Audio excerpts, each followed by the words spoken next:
Samantala, pasintabi po sa mga naghahapunan, sensitibo ang sunod naming ibabalita. Isinako na, ikinalat pa sa iba't ibang lugar sa Iloilo ang mga kinatay na bahagi ng katawan ng isang lalaki. Inaalam na rin kung kanya ang isang ulo naman na natagpuan alas 5 lang ng hapon kanina. At nakatutok si Kim Salinas ng GMA Regional TV1 Western Visayas.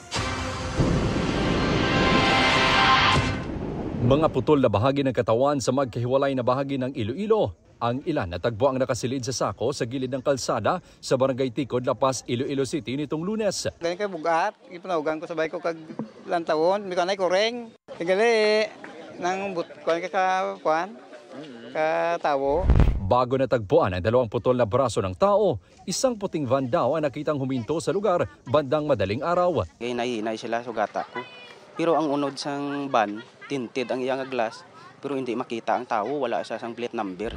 Sa isang sako naman sa gilid ng floodway sa Barangay Buang Haro, may natagpo ang katawang may saksak sa dibdib at tiyan na nakadamit panloob lang. Wala itong mga braso at ulo. Kay abi ko basura lang, iara sa may aragian, ipahigat ko tani. Di parahan ko may gagawa nga tiil. Amo to nga way ko naging tandog. Sa labas ng sako ay iniwan ang isang karton kung saan nakasulat ang mga katagang ibalik ang kamay na bakal babala sa mga pusher. Merry Christmas 2023. Wala mang ulo, may mga palatandaan daw ang katawan. Kaya nakilalang si Christopher Cabalquinto, 32 ng Barangay San Miguel, Iloilo. Huli siyang nakita ng mga kaanak nitong November 2. May scarf lang hindi man kun nga draggal, basta may agi. May agi, di may digyan gidman. Ang mga kuko nito pero sa kahig, kag ang kuko naman sa 5 parehas gid. Sa pirasan da nga nagagto, ay gid nagkuon nga ay daw hindi amo daw hindi kuan tanagid di 100% gid nga tanagid.